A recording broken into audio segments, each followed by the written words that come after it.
modelo de programación lineal que nos están pidiendo que podamos construir. Ok. A ver. Lo primero, evidentemente, una lectura. Lo bueno es que es un poquito para copiar. Una lectura y luego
muy bien.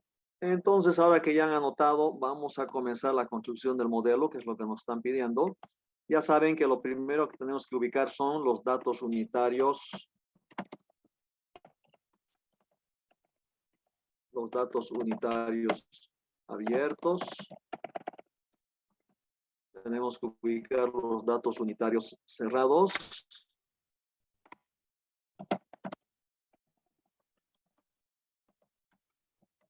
Y tenemos que ubicar también los datos globales, ¿cierto? Y para ello ya saben ustedes que identificar la unidad principal es totalmente necesario. Entonces la pregunta es, ¿cuál sería la unidad principal en este problema? Fíjense que no es como un problema tradicional donde había una unidad que sea toneladas, que había una unidad que sea litros o una cosa así, ¿no? Para nada.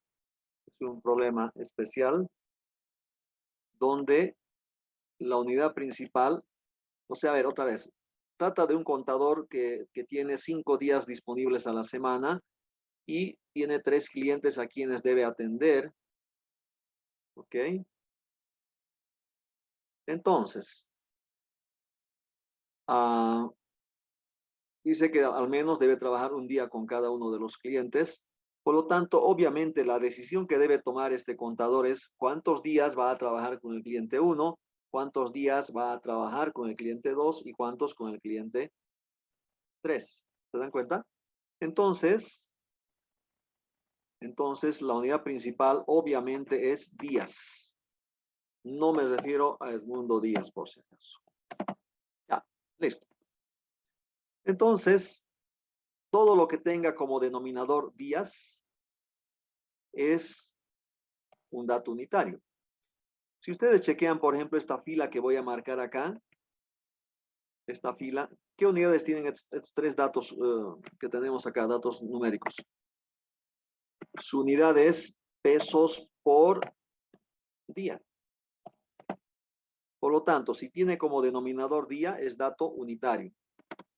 Entonces, son datos unitarios. Y además son abiertos porque en ningún lado les hablan, de un ingreso máximo que debería tener o un ingreso mínimo que debería tener. No les hablan en ningún lado. Por lo tanto, no hay límite superior, no hay límite inferior y son datos unitarios abiertos. Ok. Estos otros datos están casi por demás, porque si trabaja un día gana 100, si trabaja 2 días evidentemente va a ganar 200, si trabaja 3 días va a ganar 300, y fíjense aquí pasa lo mismo, 125 por 2 es 250, 125 por 3 es 375, y aquí pasa lo mismo, 150 por 2 es 300, 150 por 3 es 450, ¿se dan cuenta? Estos datos estaban por demás. No son necesarios. Suficiente con 100, 125 y 150. ¿Cuál es el ingreso en pesos por día?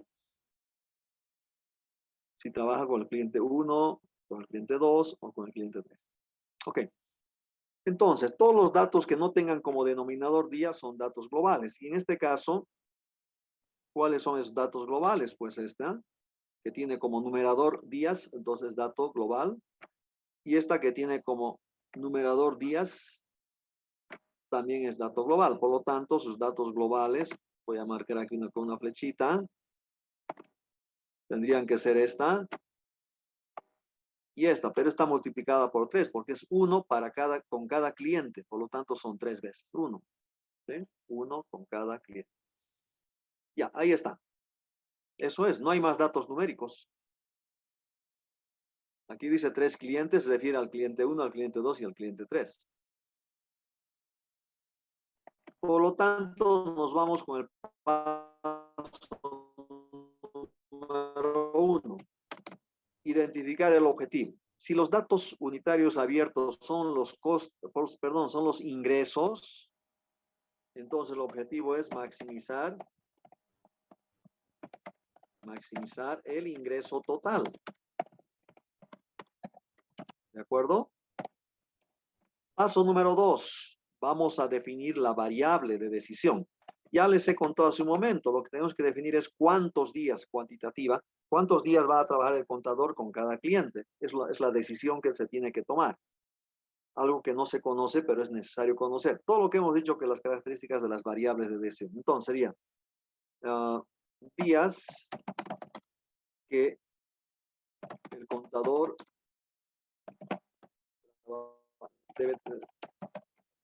deberá trabajar el cliente J. Digo deberá porque esto va a ser recién a futuro, no es que ya ha pasado, ¿no? Por lo tanto, además que no hay unidad de tiempo. Ah, sí, hay unidad de tiempo, aquí está. Por semana. Tenemos 5 días por semana. Ah, entonces aquí es por semana. ¿Por qué? Porque son 5 días por semana. Recuerden eso. Y si hay un recurso limitado que está dado por una unidad de tiempo, esa unidad de tiempo se toma, que no es días, sino semana. 3. A identificar las restricciones. La primera es la cantidad de días disponibles por semana. Cantidad de días disponibles por semana. Ok. Lo siguiente, ya ese es recurso limitado, pero lo siguiente ya sí es una condición. El número mínimo de días a trabajar con el cliente J. Bueno, con el cliente 1 pondré primero, pero tengo que poner luego con el cliente 2 y con el cliente 3, porque es lo mismo. Así pongo.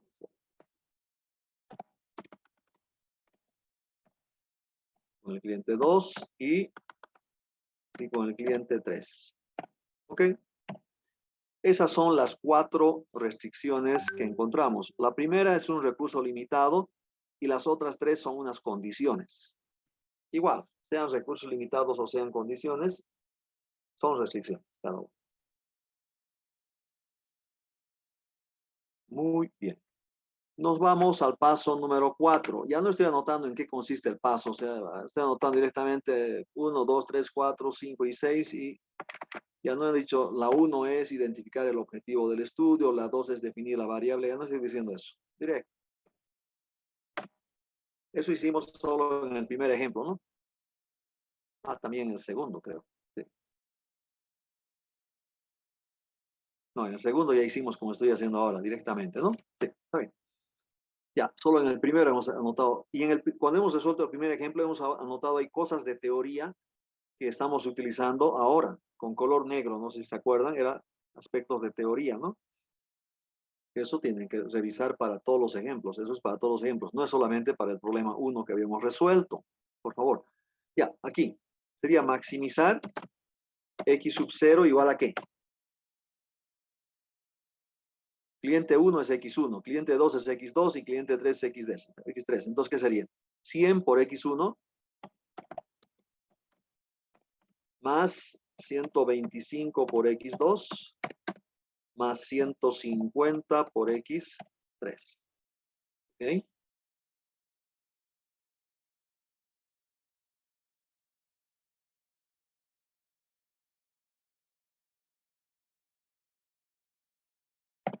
Y ahora sí nos vamos a las restricciones. Paso número 5. Estas 4 restricciones identificadas tenemos que escribirlas ahora como forma matemática, ya sea como desigualdades o como igualdades. En este caso son todas desigualdades por lo que veo otra vez. Ya, entonces dice, la cantidad de días que el contador trabaja con el cliente 1, más la cantidad de días que trabaja con el cliente 2, más la cantidad de días que trabaja con el cliente 3, tiene que ser menor o igual a la cantidad de días disponibles, que es 5. ¿Qué unidades tenemos? A ver, vamos a ir anotando las unidades, ¿ok? En la función objetivo, ¿qué unidades tienen? 100 es pesos por día. ¿Qué es X1?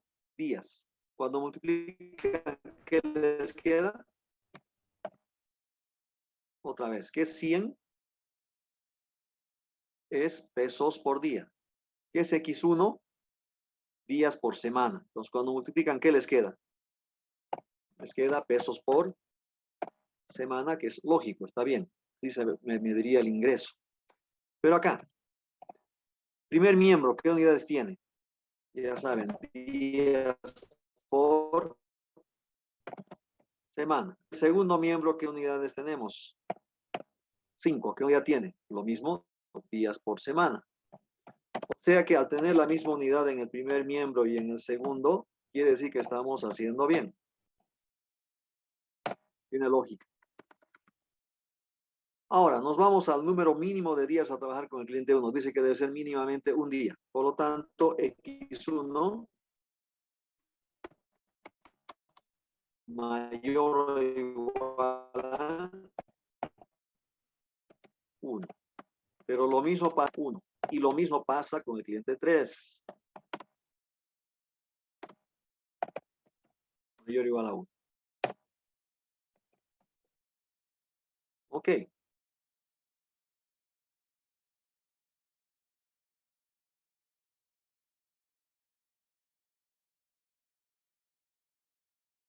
Ok.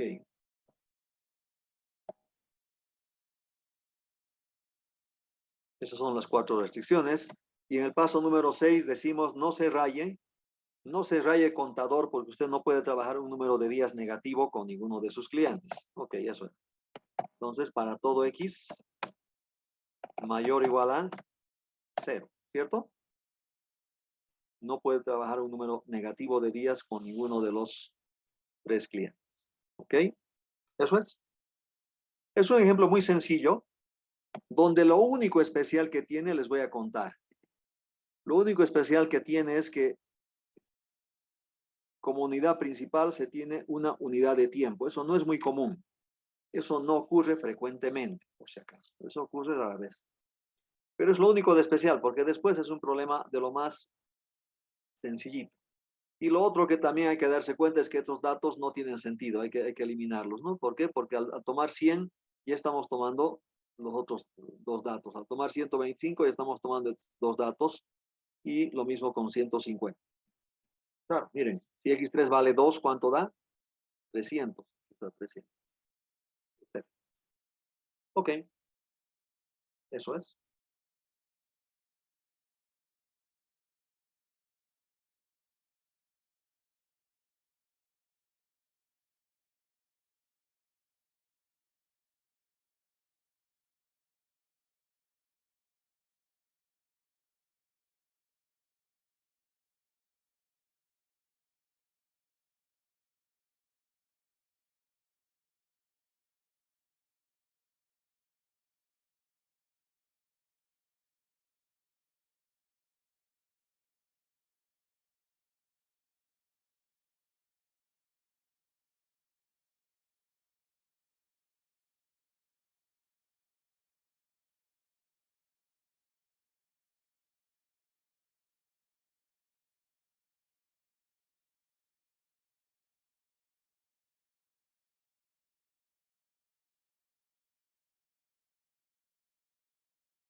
Muy bien. Entonces, dicho lo dicho, borramos todo esto y vamos a pasar ahora a algo de teoría.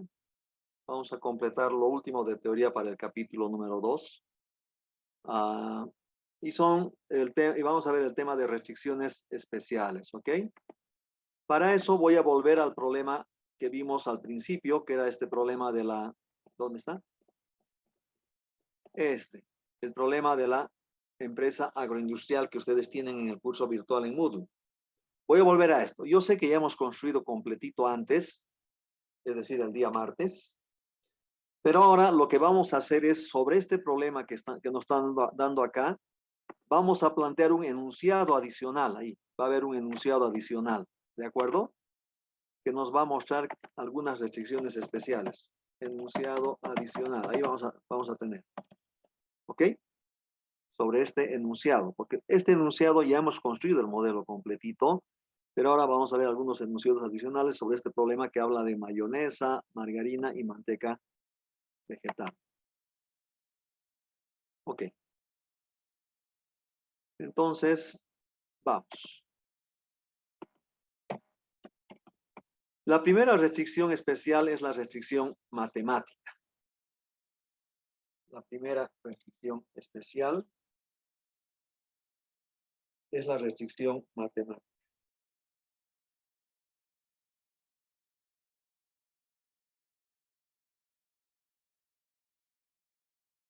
Ok.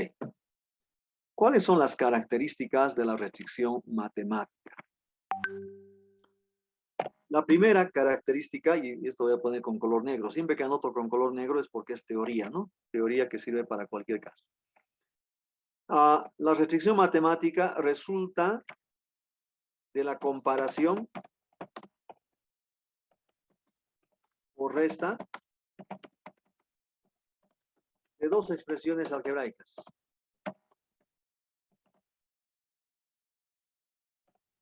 Y el resultado de la comparación es un dato numérico que vamos a llamar, le vamos a dar el nombre de K. Ok. Ya. Por otro lado, la forma, la estructura, voy a decir mejor, la estructura es, veamos cuál es. Yo sé que algunos se van a asustar cuando vean lo que estoy escribiendo. F de X menos G de X. Yo sé que se asustan cuando ven operaciones con funciones. Y bueno, alguna vez esto va a ser menor o igual. Alguna vez podría ser una igualdad. Y alguna vez podría ser mayor o igual, que son las únicas tres alternativas existentes. Y el segundo miembro es ese dato numérico que nos dan como dato. Ok, entonces voy a pasar unas lineecitas por acá para que se vea mejor esto. A ver, ya, listo. Así y así, ¿ya? Pues dentro de esas tres hay que escoger una, se supone. Nunca van a estar más de una. Tiene que ser una de ellas. Esa sería la estructura. Y ahora lo que voy a hacer es, para que se entienda esto, mostrar un ejemplo. Este es el enunciado adicional que tendrían que anotar acá, en el enunciado que teníamos originalmente, ¿no? Este es. Ahí está el enunciado adicional. Solo que hay un detallito que voy a cambiar 10 segunditos nada más. Esto no es manteca vegetal, sino mantequilla. Ya hemos hablado de eso.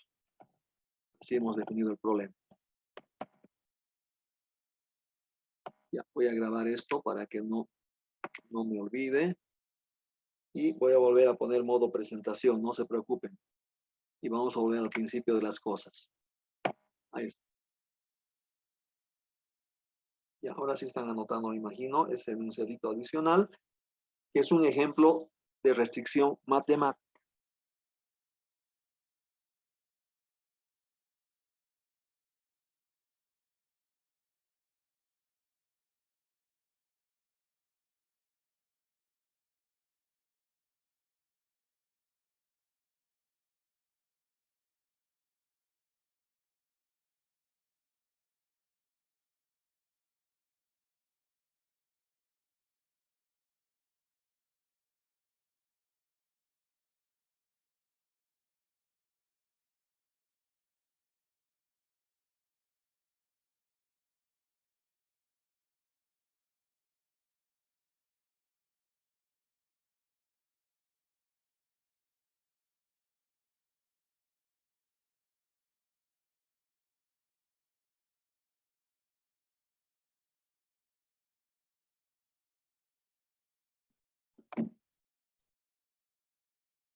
Muy bien, entonces ya anotado. Ahora vamos. Entonces, ¿qué estamos comparando? Estamos comparando la cantidad de mantequilla con la cantidad de mayonesa. ¿Y cuáles son entonces las expresiones algebraicas? Mantequilla, ustedes saben que es X3, así hemos manejado el ejemplo la clase del día martes, y mayonesa es X1.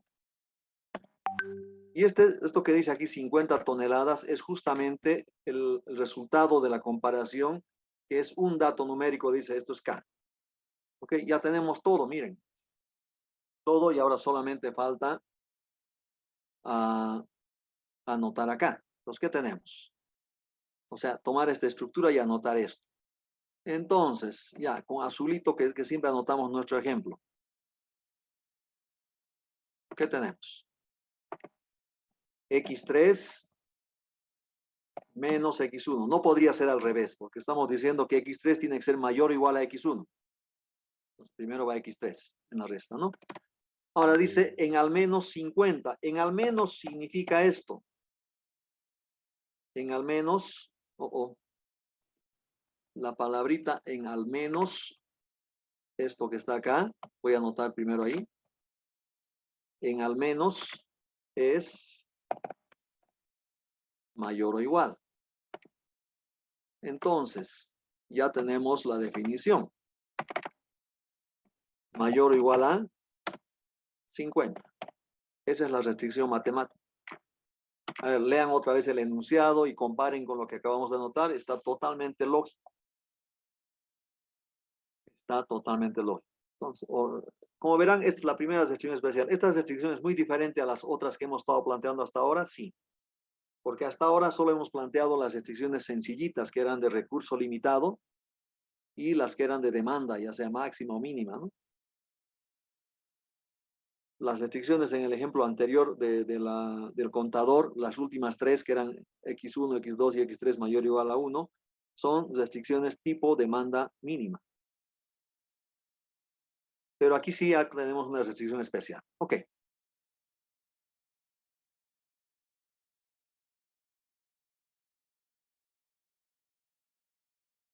Vamos a suponer una cosa. Vamos a suponer que vamos a borrar esta parte. Bueno, voy a hacer una cosa aquí. Ya, vamos a hacer desaparecer eso. Si fuese así, ¿cómo sería la restricción? Así como está ahorita, eliminada esa partecita. Voy a anotar ahí con color rojo. ¿Cómo sería entonces? Sería X3 menos X1. Dice mayor o igual en 50 toneladas. Entonces eso es una igualdad en 50 toneladas. Así sería, si se elimina esa frase. He eliminado, ¿no? Así sería en el caso de que se elimine la frase. Ya no es en al menos, sino simplemente en 50. Entonces es igualdad. Es uno de los pocos casos en que puede aparecer una igualdad en programación lineal.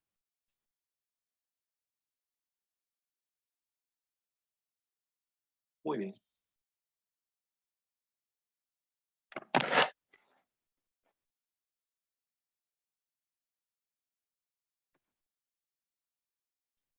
Ok, en el chat varias personas se dieron cuenta que era una igualdad.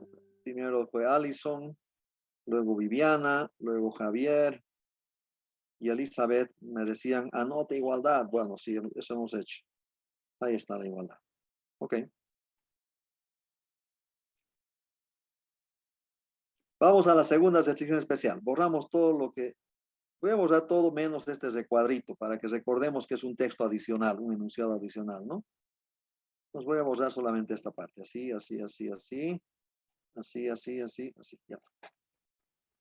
El recuadrito este no quiero que se borre. Entonces vamos. Vamos al segundo tipo de restricción que yo le llamo restricción de eficiencia.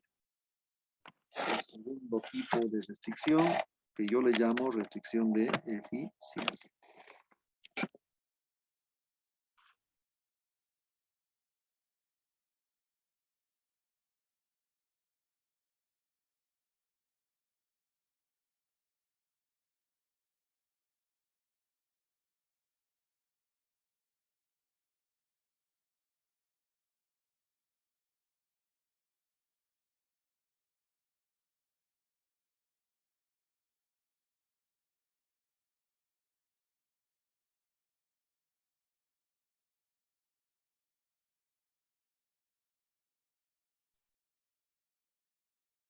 Ok.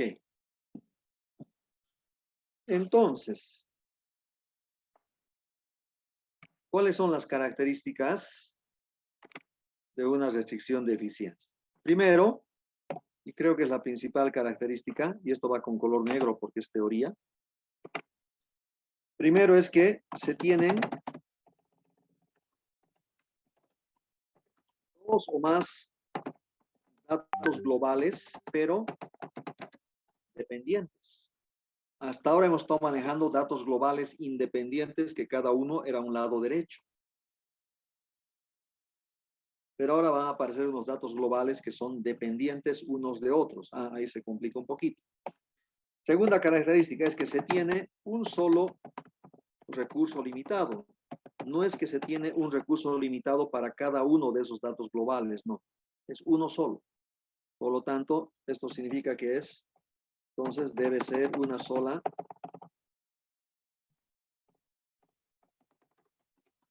Debe plantearse una sola restricción. ¿Estamos bien? Y finalmente, la estructura, ¿cuál va a ser? La estructura va a ser la siguiente. La estructura de una restricción de eficiencia sería X1 dividido entre el dato global dependiente 1 más X2 dividido entre el dato global dependiente 2 Y así sucesivamente, puede haber más de 2. Pero la característica es que el lado derecho siempre va a ser menor o igual a 1. Esa es la característica de una restricción de eficiencia, que siempre el lado derecho es 1. ¿Y qué representa 1? 1 representa 100% de capacidad instalada. ¿Ok? Eso representa el 1. 100% de capacidad instalada. Entonces estamos diciendo que la fracción de capacidad que se destina al producto 1 más la fracción de capacidad que se destina, porque es una fracción, porque dg/1 es un denominador, línea horizontal y debajo es dg/1. No anoten ustedes así. Yo anoto así porque no puedo anotar como anotamos las fracciones, pero son fracciones. Entonces la suma de esas fracciones tiene que ser menor o igual a 1, que representa el 100% de la capacidad instalada. Bueno, se va a entender mejor cuando vayamos al ejemplo y el ejemplo llegó. Bueno, está llegando. Está un poco lento. Ahí está. Está pasando. Ahí está. Anoten entonces, como un enunciado adicional al problema que teníamos antes, ¿no? Esta parte. Y por lo tanto, esto va a ser una restricción de eficiencia. Vamos a explicar ahorita un poco por qué y luego planteamos. Pero pausa hasta que terminen de anotar un minuto.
Ahora sí, vamos.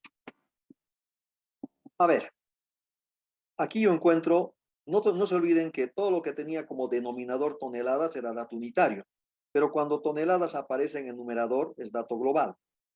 Aquí tenemos los siguientes datos globales, que voy a resaltar nada más. 1000 es un dato global, 1500 es otro dato global y 750 es otro dato global. Tenemos 3 datos globales, pero a diferencia de todo lo que hemos visto antes, estos datos globales son dependientes. ¿Por qué? Porque hay una palabrita por ahí que no sé si ustedes han podido ya darse cuenta.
Unos-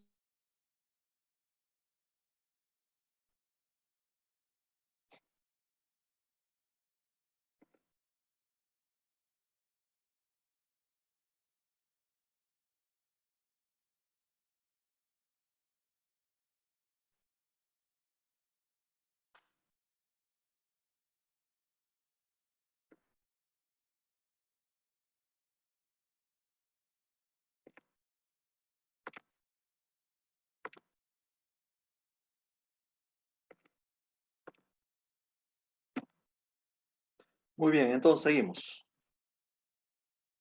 Volvemos a compartir esto. Me olvidé de decirles, o les dije que se iba a cortar en 10 minutos y se cortó. Y cada que pase eso, por favor, vuelven a conectarse al mismo, con el mismo link.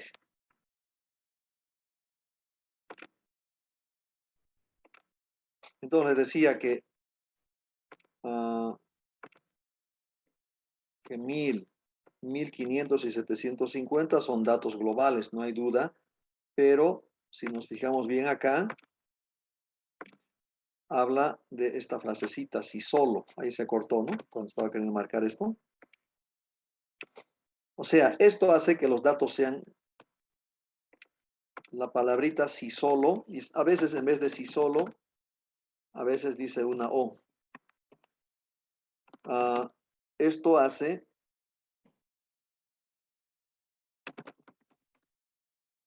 ocasiona que los datos globales sean dependientes.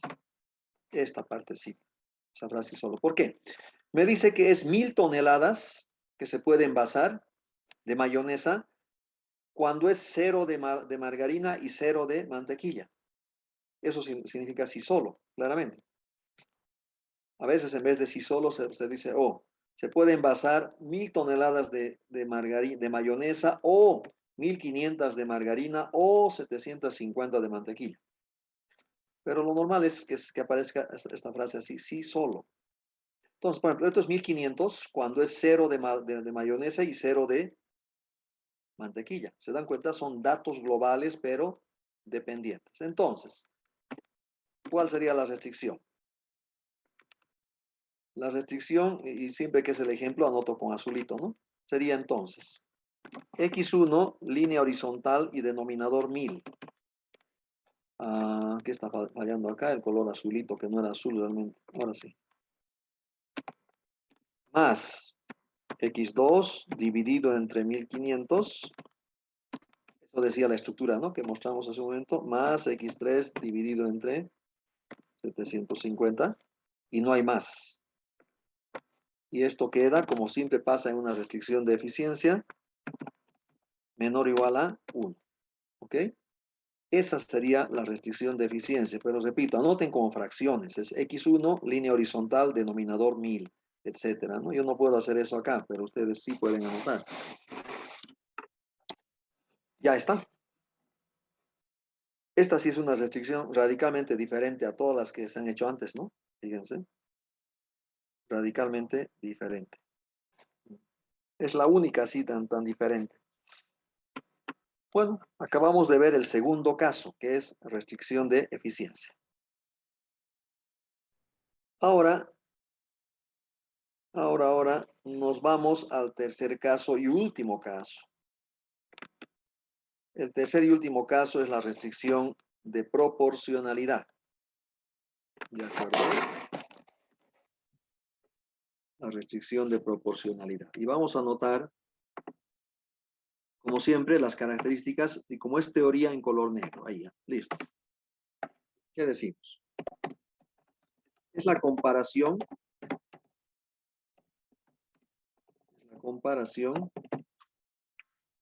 Y voy a poner aquí algo. No es por resta, a diferencia de lo que hemos hecho en la restricción matemática, de dos expresiones algebraicas. Y algo se parecía, pero al decirme que no es por resta, ya está diferente. Y además se tienen dos datos numéricos como resultado de la comparación. ¿Sí? Tienen dos datos numéricos como resultado de la comparación. O sea que no es igual a la restricción matemática y mucho menos a la restricción de eficiencia. Y ahora sí, anoten esto entonces, que es el ejemplito, el enunciado adicional para poder practicar esto.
Muy bien. Continuamos. Veamos lo que tenemos. Por un lado está comparando la cantidad a producir de mantequilla con la cantidad a producir de margarina. Está comparando eso. Ya desde el enunciado. Cuando dice por, está comparando. Los resultados numéricos de la comparación son dos datos numéricos de la comparación. El 3 y el 5. Son dos resultados numéricos de esa comparación, que es una de las características que hemos mencionado acá. Ok. ¿Qué se hace entonces? Las dos expresiones que se comparan se anotan acá. X1 con X, perdón, no, todavía no sabemos. Mantequilla es X3. Y margarina es X2. Está comparando X3 con X2. Ahora sí voy a anotar aquí. X3 con X2. Si estoy anotando otra cosa. X3 está comparando con X2. ¿Y cuál es el resultado de la comparación? Por cada 3 toneladas de mantequilla, 5 toneladas de margarina. Estoy de momento olvidándome de esta frase que dice al menos. Estoy tomando 5. Es que a eso yo le llamo el caso límite. El caso límite. ¿De acuerdo? Ya. Por otro lado, voy a hacer unas lineecitas por acá para que parezca una tabla realmente, porque lo que estoy anotando es una tabla. Así y así. Una tabla de doble entrada era. ¿Ya? Ya. Entonces, lo que me decía era, por cada 3 toneladas de mantequilla, se deben producir 5 toneladas de margarina. Pero he hecho abstracción de la frase al menos porque estoy anotando el caso límite. ¿Para qué sirve el caso límite? El caso límite sirve para hacer algo que en colegio, en la escuela, los profesores nos decían, multipliquen en cruz. Ok, vamos a multiplicar en cruz. Entonces, ¿qué tenemos? A ver, tenemos por un lado 3x2, no importa en qué orden, pueden multiplicar primero esto, o si quieren primero esto, da lo mismo. Ya, 3x2 y por otro lado sería 5x3, ¿no? Pues primero pueden multiplicar los términos extremos o primero los términos medios, da lo mismo. No hay problema. Ahora, el tema es que lo que no he podido determinar todavía, entonces, es esto. ¿Cuál es el sentido de la desigualdad? Alguien me dirá, pero al menos es mayor o igual, sí. Pero el problema es que acá ustedes pueden anotar 3x2 en el primer miembro o pueden anotar al revés, 5x3 en el primer miembro. Entonces, ¿en cuál de esos dos casos va a ser mayor o igual? ¿Se dan cuenta? Pero no podemos tomar tan literalmente esto, porque va a depender de cuál, de cómo, es que en uno de los casos va a ser mayor o igual, y en el otro tiene que ser menor o igual. ¿A qué me refiero con el otro? Voy a anotar, aunque después voy a borrar, porque no se hacen las dos cosas. La otra alternativa es esto, ¿no? 5x3 por un lado y 3x2 por otro. Es lo mismo, exactamente lo mismo. Pero el tema es, si en uno es mayor o igual, en la otra tiene que ser menor o igual. Por eso, ¿a cuál voy a anotar al menos mayor o igual? No podría hacerlo directamente. Es por eso que lo que hacemos es lo siguiente. Además de tener el caso límite, vamos a anotar un caso que yo llamo caso favorable. Es decir, mantener fijo uno de los dos numeritos, uno de los dos datos numéricos, y cambiar el otro. ¿Cuál es el otro? El que está precedido por esta frase que está con verdecito, al menos. El 5 está precedido. Entonces, el 5 va a cambiar. El 3 tiene que permanecer fijo. Entonces, ¿qué dice al menos 5? A ver, ubíquense en 5. Al menos 5 significa de 5 para arriba. Por lo tanto, puede ser 5.1, puede ser 6, puede ser 10, puede ser 1000, no sé, pero un número mayor a 5. Entonces voy a tomar 6. Y a esto le llamo el caso favorable. ¿De acuerdo? A eso le llamo el caso favorable. Por lo tanto, vamos acá y vamos a reemplazar. 3 por x2. x2 en el caso favorable es 6. Y x3 en el caso favorable es 3.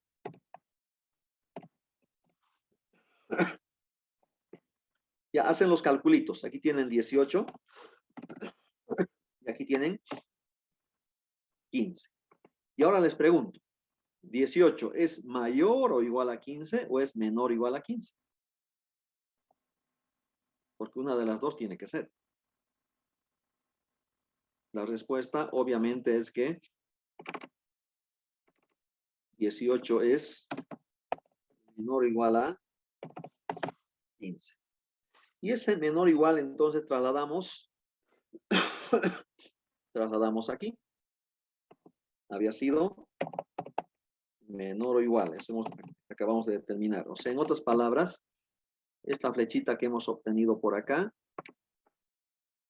la estamos trasladando aquí. ¿Sí?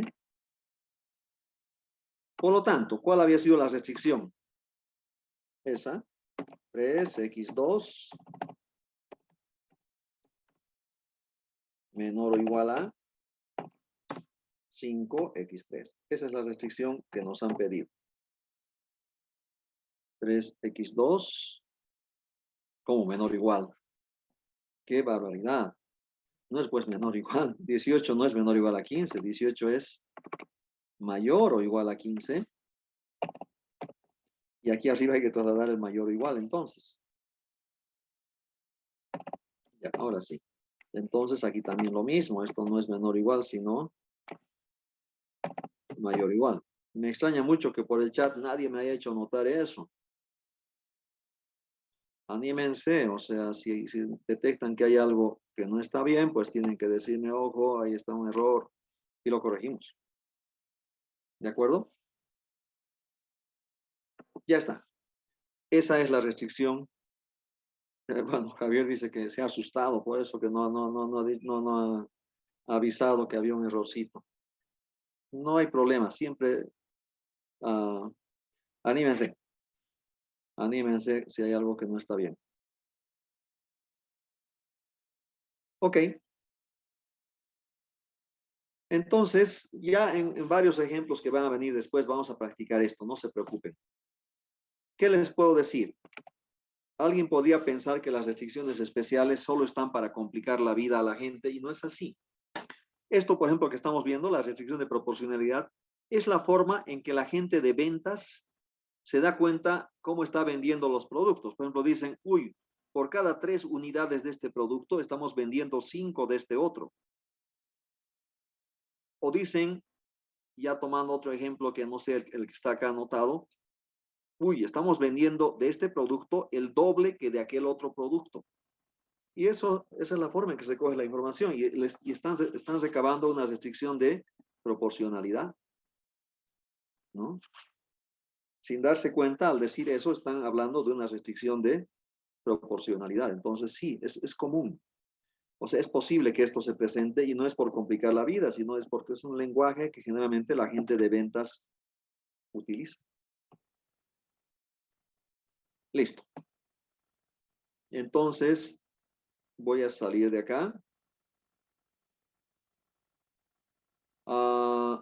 Veo que Abad Valeriano ha levantado la mano. No sé si quiere decir algo o prefiere más bien escribir por el chat. Le voy a habilitar la opción para que pueda, si quiere, habilitar su micrófono. A ver, ¿dónde está eso aquí?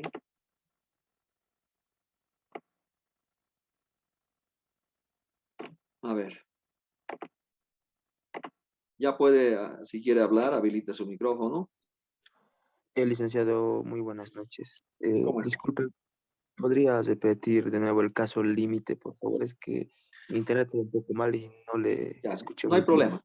Pero el caso límite es siempre el que les dan acá. Fíjate, esos dos numeritos que me dan como datos son numéricos, 3 y 5, son el caso límite. Por eso he puesto 3 y 5. Estoy haciendo abstracción de momento de esta frase al menos. Por eso el caso límite es en el límite tiene que ser 5. Pero lo normal es que sea más de 5. Entonces, por eso en el límite es 5. Es esto. El que te dan acá es el caso límite. Ahora, el caso favorable, sí, hay que como máximo 5, entonces tendría que ser 4, 3, no sé, si dice como máximo 5. Entonces hay que ver mucho esta partecita, esta frase, y la que va a cambiar es el 5, no va a cambiar el 3, ¿no? El 5 porque está precedido por la frase al menos o podría estar precedido por la frase como máximo o como mucho. ¿Ya? Entonces decía que voy a borrar todo esto y me voy a ir a lo último que vamos a ver ahora, que es la última partecita de teoría uh, en construcción de modelos, o sea, lo último adicional. Y con eso ya podrían construir cualquier tipo de modelo de programación lineal. Aquí está el ejemplo. Sobre el mismo problema de la mayonesa. Dice que además de la fábrica que era en Cochabamba, esta empresa tiene plantas en La Paz y Santa Cruz.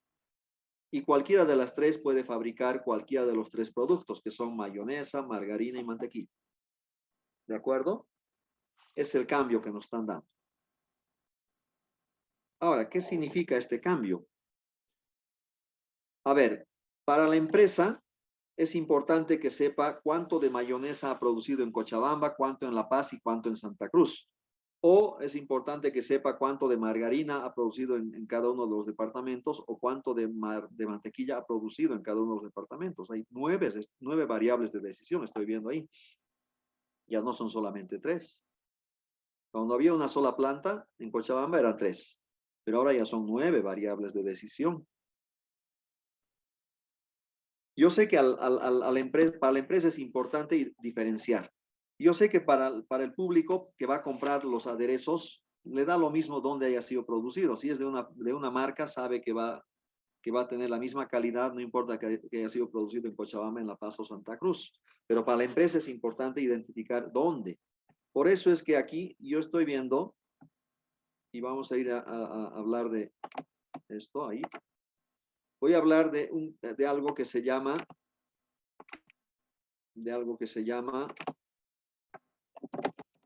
variables de decisión. Variables de decisión con dos subíndices. Entonces, ¿cuándo aparecen las variables de decisión con dos subíndices? Y aquí va teoría, con color negro. Básicamente cuando se tienen dos aspectos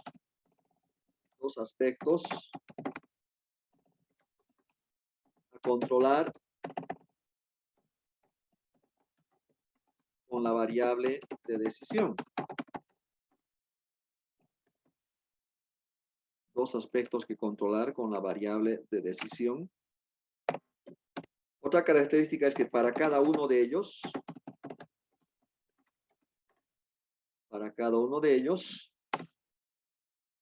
se tiene dos o más alternativas para cada uno de esos aspectos. En nuestro caso, un aspecto a controlar, les anticipo que es de qué producto se trata, y hay 3 alternativas. Lo otro a controlar es en qué fábrica se produce, y hay 3 alternativas. A eso me refiero, que para que implique un subíndice se tiene que tener 2 o más alternativas. Ok. Y lo último, que debe existir elección entre esas alternativas. Se tendría que poder elegir entre esas alternativas. Entonces, con esto me están hablando de una variable que como estructura tienen esta forma, X y J. Variables con 2 subíndices. ¿De acuerdo? Muy bien. A ver, vamos a explicar algo más aquí. Vamos a ir a este ejemplo ahora, al ejemplo. Y el ejemplo va siempre con color azulito, ¿no? Ya, ahí. Primer aspecto que controlar. Primer aspecto que controlar. El primer aspecto que se tiene que controlar es de qué producto se trata. Y no olviden que ahí tenemos 3 alternativas. Puede ser mayonesa, margarina o mantequilla. El segundo aspecto a controlar es en qué planta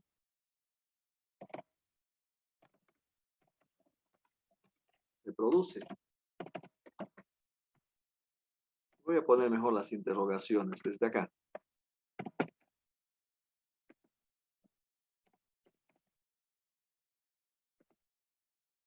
Aquí es con acentito. ¿De qué producto se trata? Y aquí también la interrogación. Ok. Y cuando me dicen en qué planta se produce, también se tienen 3 alternativas. Debían ser 2 o más. Bueno, ya tenemos 3, por lo tanto estamos bien. Eso significa entonces que la definición de la variable va a ser la siguiente. X y J. Toneladas del producto, ya no J, sino producto Y. A producir, ahí está el verbo. En la planta J. Y la unidad de tiempo era por mes, ¿no? Así era. Entonces, fíjense. De hecho, que en este caso Y varía desde 1 hasta 3. Pero J, para poder diferenciar un poquito, vamos a decir que varía desde, y voy a manejar letras, porque los subíndices pueden ser números o pueden ser letras. Y aquí creo que conviene letras. Cochabamba, La Paz y Santa Cruz. Listo. Ahora, si a alguien no le gustan las letras, maneje números. No hay problema. Se pueden manejar como subíndices, números o letras. ¿Ok? Eso es. Esa sería la variable y así tendríamos que manejar en todo el problema, porque no es que se puede mezclar variables con un subíndice con variables con 2 subíndices, no. Es o con un subíndice todo o es con 2 subíndices todo.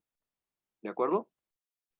Ahora, para que se entienda mejor esto que acabamos de decir, vamos a ir a un problema completo. Es que aquí falta mucha información para que podamos plantear el modelo, los cambios en el modelo de programación lineal que ya habíamos planteado. Entonces, nos vamos más bien a otro ejemplo. Voy a borrar esto. Y nos vamos a este ejemplo. A ver, acá.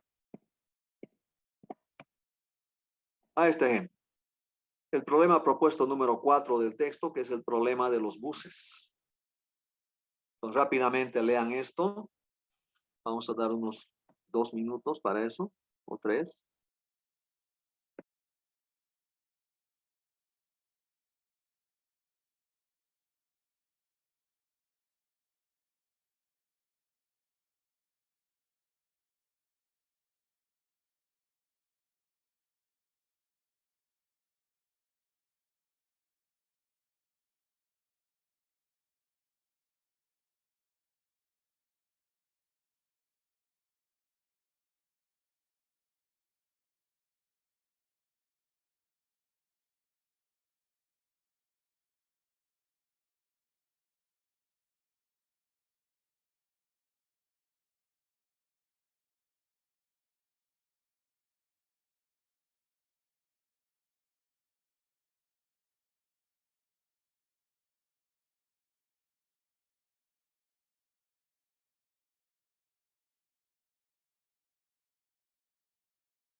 Seguimos.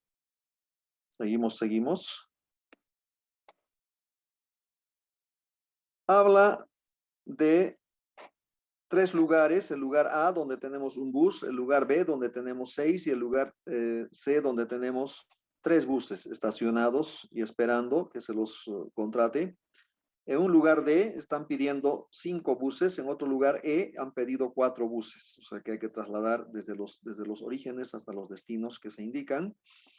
Dice que aquí están en la tabla los costos de transporte. Llevar un bus de A a D cuesta 50, llevar un bus de A a E cuesta 80, etcétera. Y con eso me piden construir un modelo de programación lineal.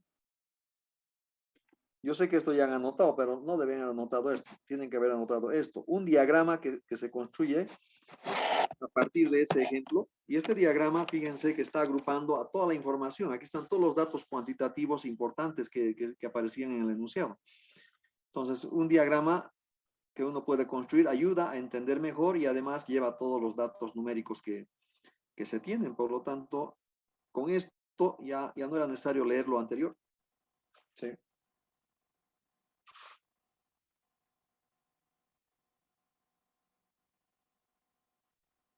Por lo tanto, ¿qué podemos decir acá? Que aquí solo aparecen datos unitarios abiertos y datos globales, no aparecen datos unitarios cerrados. Miren, qué interesante. Datos globales. ¿Cuáles serían los datos globales?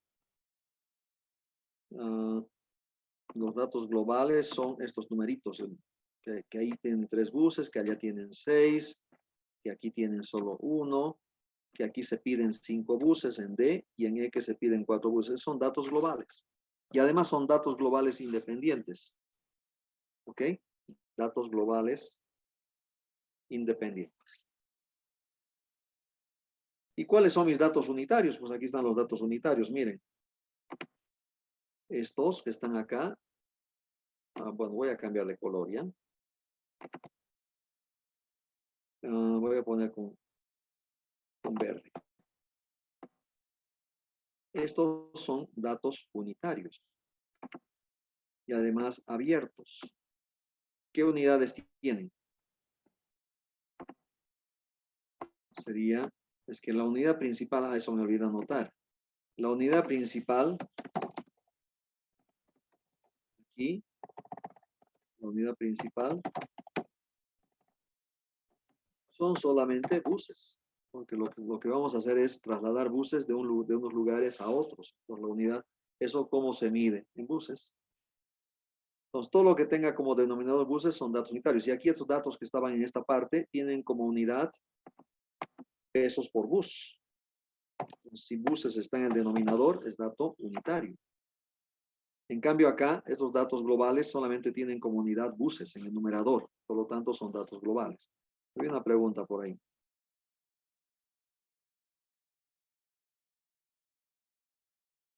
No, pues ¿para qué van a copiar si eso está en el texto?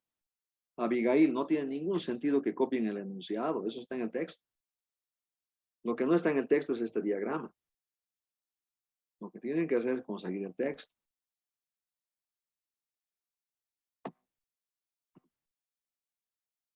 Bueno, y en el texto esto está en la página 25, dicen, ¿no? Muy bien. Gracias por la información adicional. Ya. Entonces, además, si retrocedo, se me borra esto, ya saben, no puedo retroceder. Por eso digo, a ver, voy a esperar un poquito a que copien, por eso doy un tiempo. Porque yo no puedo retroceder porque se borraría lo que estoy haciendo acá. Entonces, ¿qué hacemos? Nos vamos al paso número 1. Paso número 1, que sería identificar el objetivo. Si los únicos datos unitarios abiertos son los costos unitarios, entonces, ¿cuál es el objetivo?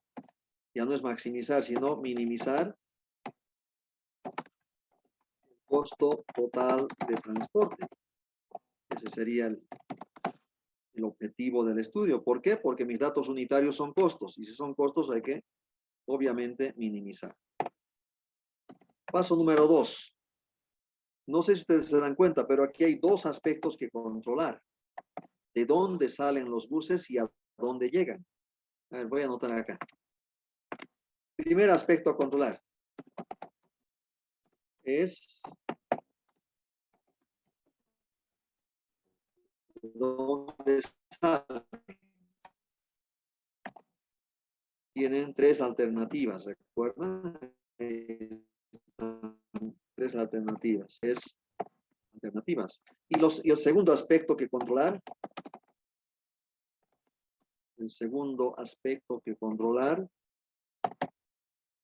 es a dónde llegan.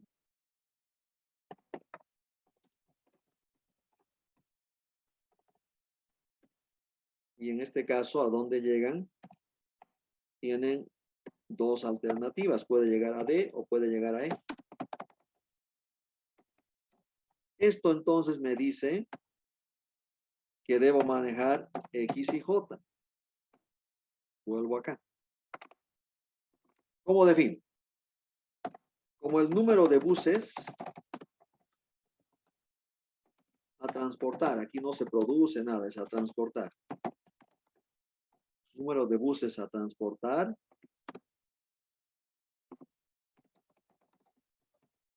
Desde el origen y hasta el destino J. No hay unidad de tiempo en este problema. O sea, para que haya unidad de tiempo, esa unidad de tiempo tiene que estar asociada a algún recurso limitado o a alguna condición. Y si no es así, no cuenta la unidad de tiempo. Ya no se anota. Vamos al tercer paso. Tercer paso sería identificar las restricciones.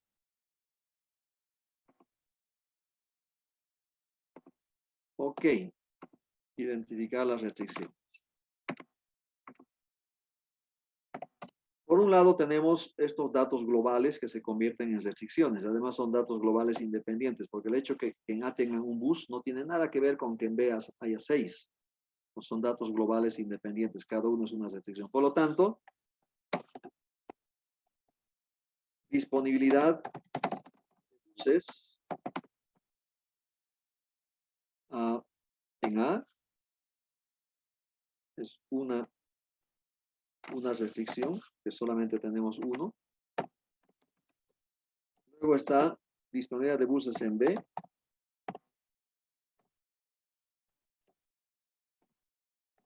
Y luego está también la disponibilidad de buses en C.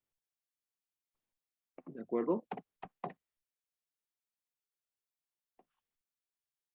Okay. Pero por otro lado están estos dos datos, que son también datos globales, por lo tanto son lados derechos. ¿Qué sería?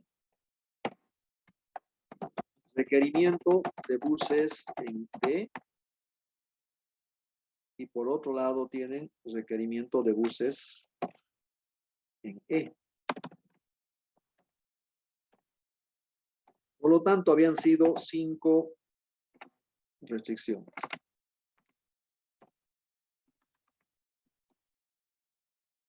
¿Ok? Habían sido 5 restricciones. Y tal vez algo que me olvidé anotar era acá. Y varía desde A hasta C. A, B y C. En cambio, J varía desde D hasta E. O sea que sus variables, por ejemplo, para la ruta AD, su variable va a ser, veamos,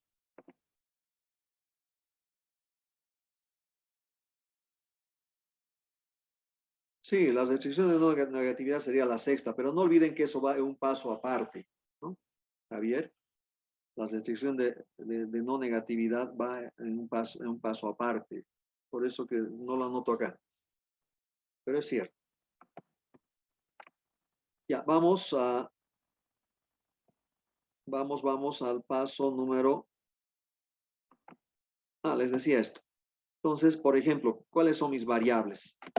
Acá para la ruta de A a D, la variable es X, subíndices AD. Y por ejemplo, para esta ruta, la variable sería X, CE. ¿Sí? Entonces son AD, AE, BD, BE. Y finalmente CD y CE. ¿No? Están ahí. Esas son las variables. En cada ruta tenemos una variable de decisión. Obviamente, son 6 variables de decisión. Ok. Con esto nos vamos al paso número 4. Al paso número 4. Ustedes pueden seguir escribiendo hacia abajo. En mi caso no hay espacio. ¿Cuál sería la restricción? Y antes de escribir la restricción, voy a ampliar mi pizarra, como siempre hago, hacia este lado. Por ahí, ¿no? Ya. Ahora sí, comienzo a escribir. Sería minimizar X sub 0 igual a ¿qué? 50 por X a D. Ok. Más 80 por X a E. Más 60 por X BD. Más qué? Más 40 por X BE. Más 30 por X CD. Y finalmente más 20 por X CE. Ok.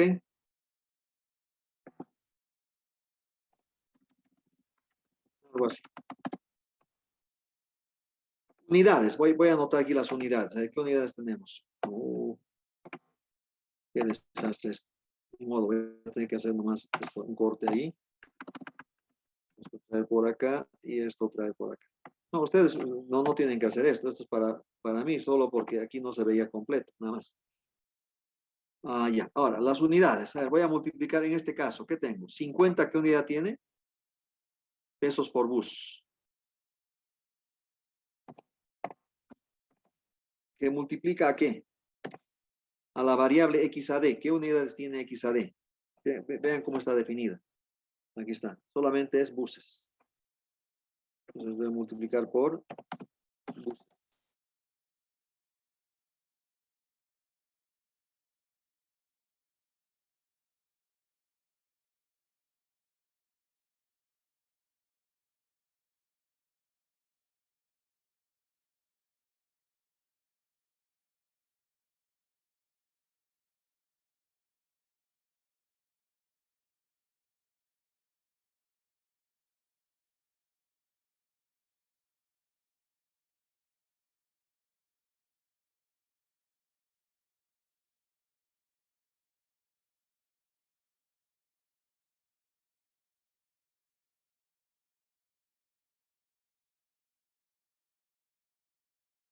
corte de Zoom porque habían pasado otros 40 minutos. O sea que ya hemos estado en clases durante más de 80 minutos, ¿no? 80 minutos. Ya, seguimos.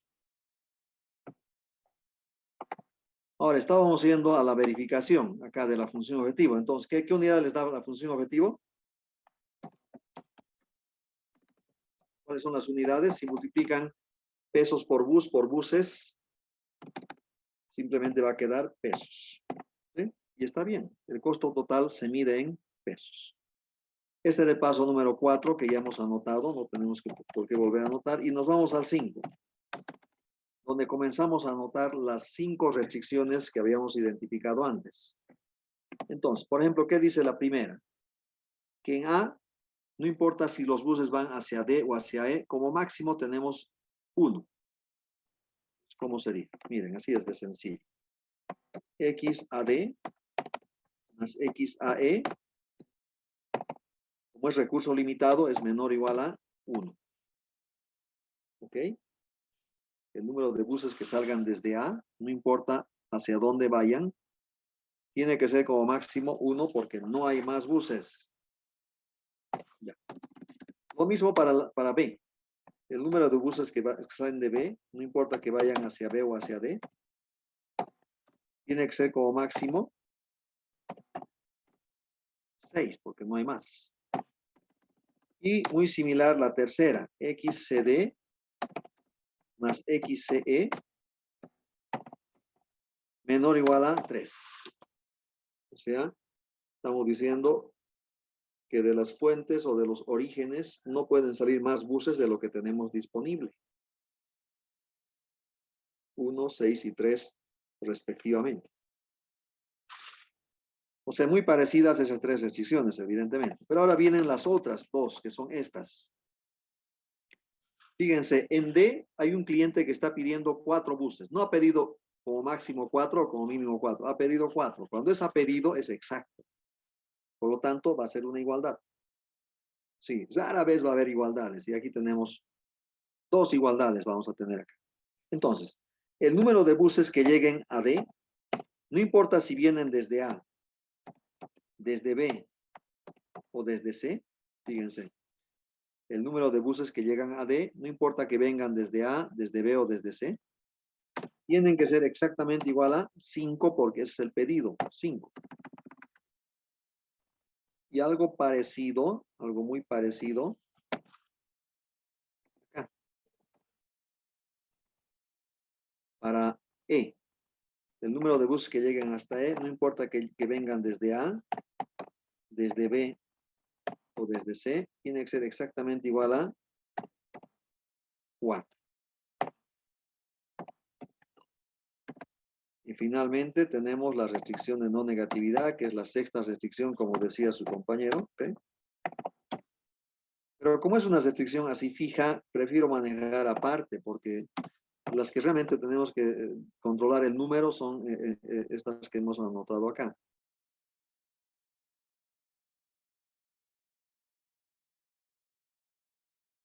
¿Ok? Entonces, ese sería el modelo de programación lineal que tiene como particularidad que la variable hemos manejado con 2 subíndices porque habían 2 aspectos que controlar, de dónde salen los buses y a dónde llegan, ¿cierto? Con esto vamos a terminar la clase de hoy y les anticipo que el sábado no vamos a tener clases porque debo tomar un examen de mesa. Bueno, otro examen de mesa. Ya tomé uno antes, ahora viene de otra materia. Entonces, ¿qué les digo? Que para el día martes, por favor, tienen que tener todos el texto y revisen en el texto los 5 problemas que están resueltos. Y luego intenten resolver los 9 problemas propuestos que todavía quedan. Eran 10. Acabamos de resolver uno de ellos. O sea, quedan 9. Entonces, todo eso, por favor, para el día martes. No se olviden. Si el martes no vienen practicando, les anticipo en realidad que no van a entender mucho porque ya luego vamos a pasar al siguiente tema que es resolución.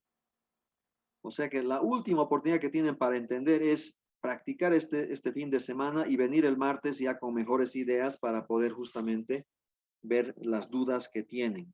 ¿De acuerdo? Entonces, dicho lo dicho, ahí vamos a cerrar la sesión, pero creo que alguien tiene una pregunta. Ah, sí, eso me olvidaba decir. Pucha, me he olvidado decirles a los grupos 07, pero ellos ya saben porque esa clase está programada para ellos, justamente. Ya, entonces ustedes, voy a colocar en Moodle para el sábado el acceso que me va a pasar Fernando Calderón, que es el auxiliar, para que puedan entrar a la clase. Entonces, el viernes voy a colocar, mañana voy a colocar en Moodle el acceso que va a ser ya no a Zoom, sino a Meet, ¿no? Fernando trabaja con Meet. Por lo tanto, estén atentos a eso y conmigo directamente nos vemos el día martes. ¿Ya? Que les vaya bien. Buen fin de semana. Aprovechen. ¿Cómo obtenemos el libro? Pero, bueno, es que si no está en Cochabamba la cosa se complica. Ah, pida a alguno de sus amigos en realidad que se lo fotocopie y le envíe, ¿no? No tengo en PDF, les he contado ya que se ha dañado el archivo y estoy reconstruyendo recién. Sí, lastimosamente. Ok, entonces nos vemos. Hasta pronto. No hay una pregunta más, dice. Ok, sí. Gracias. Entonces, hasta el día martes. Pero practiquen, no es solamente nos vemos el martes, es practicando, ¿de acuerdo? Muy bien. Ahí cerramos la sesión.